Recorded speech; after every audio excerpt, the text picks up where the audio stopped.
Dilema merupakan satu situasi di mana satu keputusan perlu dibuat berdasarkan satu alternatif yang mungkin tidak disukai. Satu situasi yang dilalui di mana seorang yang tidak tahu membuat keputusan.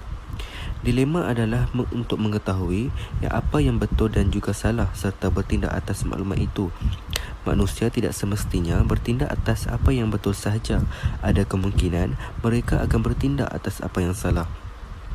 Perkataan dilema berasal dari perkataan Greek di iaitu double dan lemma adalah proposition. Pekerja sosial seringkali berhadapan dengan dilema etika dalam amalan profesinya.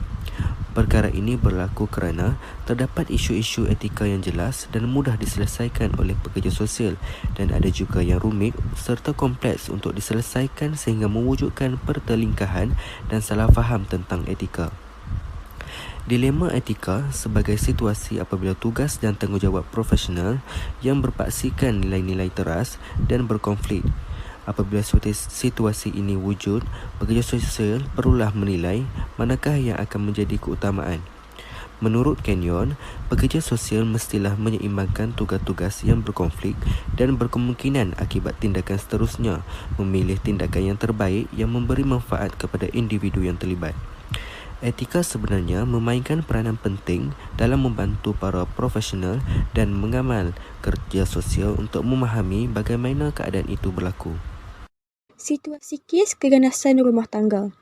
Puan Hanis dan Encik Hakim merupakan pasangan yang bahagia pada awalnya, ditambah lagi Puan Hanis sedang mengandung anak pertama mereka yang sudah hampir mencecah 7 bulan usia kandungannya. Suaminya juga begitu ambil berat dan menyayangi Puan Hanis. Namun begitu, keadaan berubah apabila suaminya mula mengenali wanita lain, Farah, yang dilihat sedaya upaya mendekati Encik Hakim. Keakraban tersebut telah membuatkan Encik Hakim jatuh cinta kepada Farah dan sering mengajaknya keluar menghabiskan masa bersama-sama sehingga mengabaikan isterinya di rumah. Namun begitu, tanpa sedar, sebenarnya Farah hanya ingin mendekati Encik Hakim semata-mata kerana wang dan bukannya disebabkan cinta. Puan Hanis yang mengetahui tentang hubungan suaminya bersama Farah berasa amat sedih dan meminta suaminya meninggalkan wanita itu. Tetapi Encik Hakim malah memarahi isterinya dan meminta untuk tidak masuk campur dalam hubungannya dengan Farah. Puan Hanis tidak percaya perasaan suaminya boleh berubah semudah itu. Namun begitu, pada satu hari, Encik Hakim telah mengalami kerugian besar dalam perniagaannya menyebabkan kehidupannya dihimpit kesusahan. Akibat daripada itu, kekasihnya Farah tersebut sudah tidak ingin lagi mempunyai hubungan dengannya walaupun berkali-kali Encik Hakim merayu agar tidak meninggalkannya. Encik Hakim berasa semakin tertekan ditambah pula si isteri yang menyedarkannya bahawa perkara yang berlaku adalah berpunca daripadanya yang terlalu mengikut kehendak bekas kekasihnya tersebut. Puan Hanis juga mengatakan kepada suaminya bahawa dia tidak menjalankan tanggungjawabnya baik sebagai seorang suami dan perkara yang berlaku adalah balasan kepadanya. Perasaan marah Encik Hakim membuak-buak mendengar perkataan yang keluar dari mulut isterinya menyebabkan dia hilang kawalan sehingga melampiaskan kemarahan tersebut dengan menampar dan memukul isterinya. Puan Hanis sedaya upaya untuk melindungi bayi dalam kandungannya meskipun muka dan sebahagian anggota badannya dipenuhi luka dan lebam-lebam. Pada suatu hari, Puan Hanis yang sedang membersihkan laman rumahnya ditegur oleh jiran rumahnya yang sedar akan kecederaan anggota badan Puan Hanis. Puan Hanis memberanikan diri menceritakan segala yang berlaku kerana dia juga buntu ingin meminta pertolongan daripada siapa. Akhirnya, jirannya memberi cadangan bahawa dia boleh mendapatkan bantuan daripada pekerja sosial yang pakar dalam menangani masalah yang sedang dihadapinya. Puan Hanis dan Encik Hakim merupakan pasangan yang bahagia pada awalnya. Ditambah lagi, Puan Hanis sedang mengandung anak pertama mereka yang sudah hampir mencecah 7 bulan usia kandungannya. Suaminya juga begitu mengambil berat dan menyayangi Puan Hanis. Hai sayang, awak tengah buat apa tu? Saya tengah kemas rumah, lepas ni saya nak pergi masak. Sayang, kan saya dah cakap banyak kali dekat awak tak perlu buat kerja rumah ni. Biar saya je yang buat semua ni. Awak kan tengah sarap mengandung. Tak apalah, biar saya yang buat ni, bukan kerja berat pun. Okey dah, sekarang ni saya nak awak berehat je. Biar saya je yang buat semua ni. Wah, beruntungnya saya dapat suami macam awak ni kan? Pada suatu hari, Semasa Encik Hakim sedang berjalan menuju ke pejabatnya, dia telah terlanggar seorang wanita yang merupakan staf barunya. Namun begitu, keadaan mula berubah apabila suaminya mula mengenali wanita lain iaitu Farah. Farah yang dilihat sedaya upaya untuk mendekati Encik Hakim. Oops, sorry, saya tak perasan.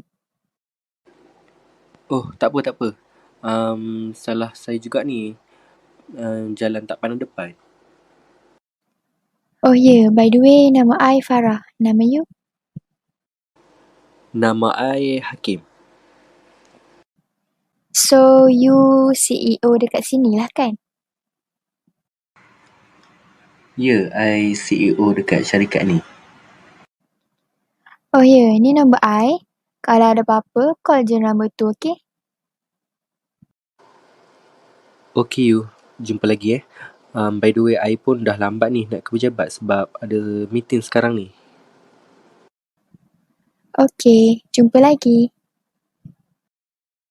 Keakraban tersebut telah membuatkan Encik Hakim jatuh cinta kepada Farah dan sering mengajaknya keluar menghabiskan masa bersama-sama sehingga mengabaikan isterinya di rumah. Namun begitu, tanpa sedar sebenarnya Farah hanya ingin mendekati Encik Hakim semata-mata kerana wang dan bukannya disebabkan oleh cinta. Wah, bestnya keluar dengan lelaki ni. Dalam banyak duit. Dasar lelaki buaya. Dah ada isteri pun masih nak keluar dengan perempuan lain juga. Puan Hanis yang mengetahui tentang hubungan suaminya bersama Farah berasa amat sedih dan meminta suaminya untuk meninggalkan wanita itu. Tetapi Encik Hakim malah memarahi isterinya dan meminta untuk tidak masuk campur dalam hubungannya dengan Farah. Puan Hanis tidak percaya perasaan suaminya boleh berubah semudah itu sahaja. Kenapa abang buat saya macam ni? Kenapa abang curang belakang saya, ha? Apa salah saya sampai bersanggup duakan saya? Ni semua sebab aku dah bosan dengan kau. Dah lah tak cantik, buruk pula tu. Sampai hati abang buat saya macam ni. Saya nak abang tinggalkan perempuan tu. Kau tak payah nak masuk campur lah urusan aku dengan dia. Aku lebih sayangkan dia daripada kau sekarang ni.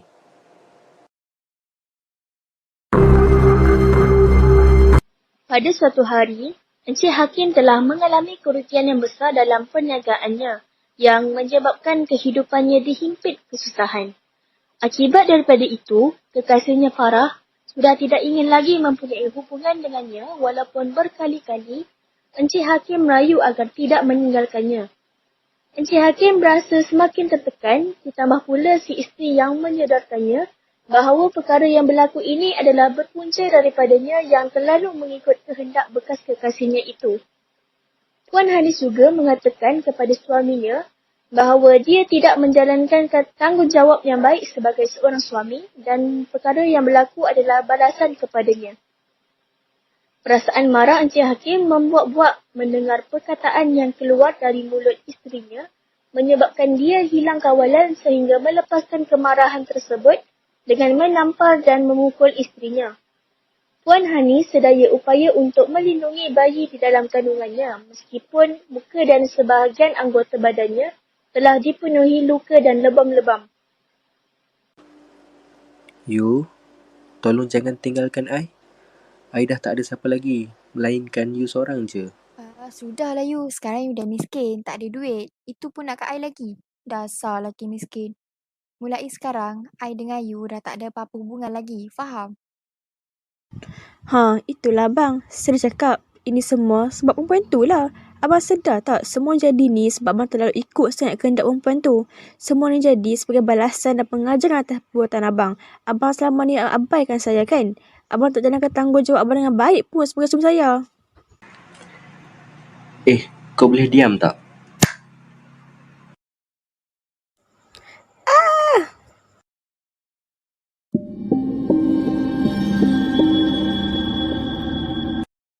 Pada suatu hari, Puan Hanis yang sedang membersihkan laman rumahnya telah ditegur oleh jiran rumahnya yang sedar akan kecederaan pada anggota badan Puan Hanis.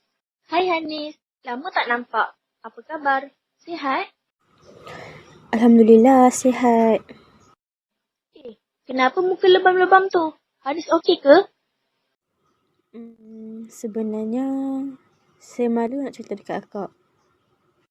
Puan Hanis memberanikan diri untuk menceritakan segala yang berlaku kerana dia juga buntu untuk meminta pertolongan daripada siapa. Akhirnya, jirannya memberi cadangan bahawa dia boleh mendapatkan bantuan daripada pekerja sosial yang pakar dalam menangani masalah yang sedang dihadapi olehnya. Kak Hanis, cerita je. Mana tahu akak boleh tolong? Sebenarnya, suami saya yang pukul saya, Kak. Akak kena tolong saya. Saya dah tak tahu nak minta tolong siapa lagi. Okey, baiklah macam ni. Nanti akak bawakan Hanis untuk berjumpa dengan pekerja sosial ya. Di sana, pekerja sosial akan tolong Hanis untuk selesaikan masalah Hanis ni. Oh, baiklah Kak kalau macam tu. Terima kasih banyak ya, Kak. Assalamualaikum Puan Hanis. Sila duduk dulu ya. Hari ni Puan sihat? Sebelum tu saya nak tanya, keadaan dekat sini okey tak? Suhu aircon sesuai tak? Misal tak kena dengan Puan je. Waalaikumsalam. Saya okey dengan keadaan macam ni. Alhamdulillah. Sebelum kita mula, saya nak kenalkan diri saya dulu. Nama saya Lisa. Saya akan bantu Puan dengan sebaik mungkin ya. Sebelum saya lupa, saya nak ingatkan supaya Puan boleh memberi kerjasama yang baik sepanjang pertemuan kita ni. Dan segala apa yang dibincangkan ni sulit tau. Baiklah, nama saya Hanis. Saya sebenarnya mangsa kepada keganasan suami saya, Puan. Sabar Puan, sabar. Jangan risau. Baiklah, sebelum tu, boleh saya tahu macam mana perkara ni boleh terjadi? Saya sebenarnya merupakan seorang isteri yang sangat disayangi suami saya, Hakim. Tapi semuanya musnah, hancur, lebur bila rumah tangga kami dikacau penyondol. Saya sangat kecewa. Suami saya dah berubah, Puan. Saya rindukan dia yang dulu. Okey. Sabar ya Puan. Boleh saya tahu tak perkara ni dah berapa lama terjadi? Dan apakah tindakan paling teruk yang pernah suami Puan lakukan dekat Puan? Saya dah habis sabar, Puan. Dah puas menangis, meronta, merayu. Tapi tu semua tak jalan pun bagi dia. Perkara ni dah jadi lebih kurang telah setahun. Selama tempoh tu, saya ni dipukul, didera secara mental dan fizikal saya. Hanya disebabkan seorang wanita lain yang lebih seksi dan menggodakan daripada saya, Puan. Jika saya di tempat Puan sekalipun, belum tentu saya dapat sabar seperti Puan. Sesungguhnya, Puan adalah antara insan-insan yang tabah dalam mengharungi ujian Allah. Baiklah, sebelum ni Puan ada mengadu kepada sesiapa tak selain jiran Puan? Tiada, Puan. Saya takut nak bersuara. Malah nak mengadu kepada sesiapa termasuklah keluarga saya sendiri. Sebab dia ada mengugut akan membunuh saya jika orang luar dapat tahu tentang perkara ini. Astaghfirullahalazim. Sampai begitu sekali? Tadi Puan ada mengatakan bahawa wanita tersebut seksi. Apa maksud Puan ya? Ya, betul Puan. Mungkin saya sudah tidak menarik lagi di mata Hakim. Penampilan saya jadi begini kerana melahirkan anak kami. Dia tak dapat terima saya, Puan. Sedangkan anak yang saya lahirkan tu adalah anak dia sendiri, Puan. Baiklah Puan, setelah mendengar segala luahan dan maklumat, saya akan bantu Puan dengan beberapa cara ya. Pertama, berkaitan dengan kegiatan suami Puan yang sering melakukan keganasan domestik tu, Puan sebenarnya boleh melaporkan perkara tersebut ke balai polis yang berhampiran. Ataupun jika ada apa-apa kecemasan, boleh terus hubungi 999 tau. Kemudian, Puan boleh meletakkan suatu kamera litar tertutup di kawasan yang beliau sering pukul Puan supaya nanti apabila dibincangkan ke mahkamah, rakaman tersebut dapat menjadi suatu bukti sokongan yang kukuh terhadap kes Puan ni tau. Ya tak ya juga kan? Baiklah, saya akan cuba benda tersebut. Tapi Puan, berkenaan melaporkan perbuatan suami saya kepada pihak polis tu, saya tak sangguplah Puan. Saya tak sampai hati. Semasa saya sayangkan suami saya, Puan. Betul juga. Mesti Puan Hanis ni tak sampai hati untuk laporkan suami kepada polis. Kesian juga dekat dia. Aku tak boleh fikir macam ni. Aku kena bagi cadangan yang boleh bantu membela nasib Puan Hanis ni. Ini tanggungjawab aku kepada klien aku sendiri. Puan, saya mohon Puan cuba fikirkan nasib Puan kalau Puan tak laporkan perbuatan suami Puan ni. Puan tak takut ke kalau suami Puan makin berani nak pukul, nak dera Puan? Puan tak risaukan anak Puan, kehidupan Puan? Baiklah Puan. Saya akan ikut nasihat dan cadangan Puan. Kalau itulah yang terbaik untuk diri dan anak saya. Ya Puan, ini pun untuk keselamatan Puan dan anak Puan juga. Seterusnya, untuk penjagaan tubuh badan Puan tu, jangan risaulah. Saya ada kenalan yang merupakan seorang instruktur senaman tau. Jadi secara tak langsung, Puan boleh bertanyakan tentang tips untuk kekal ramping semula. Puan berminat ke? Ya, saya berminat sangat. Dah lama sebenarnya saya mencari kelas senaman yang sebegitu. Okey, baiklah. Saya akan WhatsApp Puan nombornya ya. Sebelum kita tamatkan sesi ni, ada apa-apa lagi tak yang boleh saya bantu? Setakat ini, tiada dah. Semuanya saya dah luahkan. Lega hati saya rasa. Terima kasih tahu Puan sebab sudi bantu saya. Tak ada hal lah Puan. Ini memang tugas saya untuk membantu masyarakat tau. Baiklah, kalau ada apa-apa nak saya bantu, jangan lupa telefon saya saja tau. Baiklah, jumpa lagi tau. Assalamualaikum.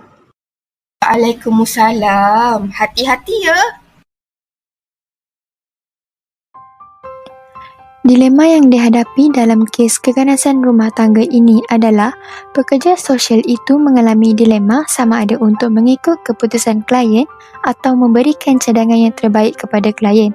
Dilema yang dihadapi ini dapat dikaitkan dengan standard etika kerja sosial iaitu tanggungjawab pekerja sosial terhadap klien.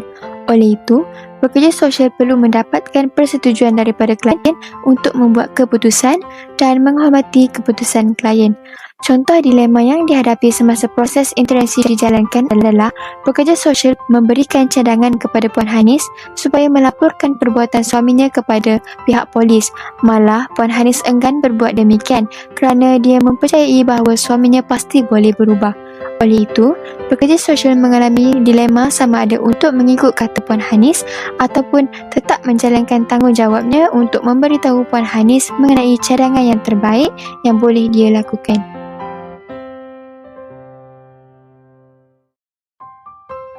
Cara mengatasi dilema. Yang pertama, kenal pasti individu yang akan terlibat dengan sebarang keputusan. Pekerja sosial perlulah mempertimbangkan dilema yang muncul semasa proses intervensi berlaku. Contohnya, pekerja sosial perlulah berfikir semula sama ada ingin mengikuti kehendak Puan Hanis yang kasihankan suaminya atau terus memberikan cadangan yang terbaik dalam menyelesaikan masalahnya. Selain itu, pekerja sosial juga perlulah berfikir dan melihat pihak atau individu yang turut terkait dengan kes ini. Sebagai contoh, besar kemungkinan anak Puan Hanis juga akan turut menerima padah seperti didera dan dipukul oleh suaminya. Cara yang kedua adalah kenal pasti tindakan dan faedah. Pekerja sosial perlulah menunjukkan tindakan yang bermanfaat kepada klien untuk membantu mereka keluar daripada masalah yang dihadapi. Contohnya, pekerja sosial yang mencadangkan Puan Hanis untuk merakam perbuatan suaminya dengan menggunakan CCTV di rumah. Kesannya, Puan Hanis akan dapat menggunakan rakaman tersebut sebagai bukti yang kukuh dalam mensabitkan hukuman ke atas suaminya di mahkamah kelak.